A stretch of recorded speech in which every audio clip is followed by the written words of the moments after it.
Halo pemirsa, Kawanua Info kembali hadir menyapa Anda. Bersama saya, Aulia Denga, berbagai informasi akan kami hadirkan untuk Anda. Kita ikuti informasi yang pertama.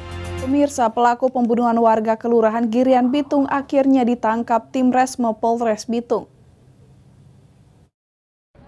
Kasus pembunuhan kembali lagi terjadi di Kota Bitung, Sulawesi Utara.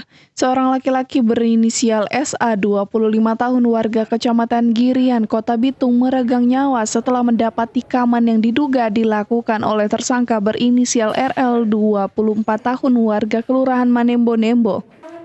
Tidak butuh waktu lama, tim Resmo Polres Bitung menangkap tersangka. Berdasarkan data di lapangan, kejadian ini berawal ketika tersangka dan adiknya menuju Pasar Girian Kota Bitung guna mencari handphone adiknya yang hilang. Saat di Pasar Girian, tersangka meminta adiknya untuk bertanya kepada korban dan beberapa rekannya kalau melihat handphone yang jatuh di lokasi.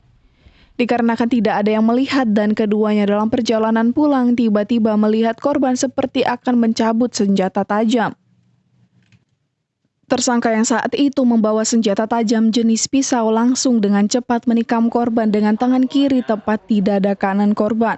Ya memang benar, tadi malam ada peristiwa penganiayaan sehingga menimbulkan korban meninggal dunia pada pukul kurang lebih 00.30 WITA, lokasi di Pasar Girian. Jadi ada kesalahpahaman antara korban dengan pelaku. Kemudian dari kesalahpahaman tersebut timbul niat untuk menganiaya dengan cara menusuk. Korban tadi malam itu udah meninggal di rumah sakit Manembo-Nembo, tepatnya kurang lebih 01.00. Tersangka sudah diamankan kemarin. Untuk tim Resmob mengamankan pelaku di rumah keluarganya sendiri.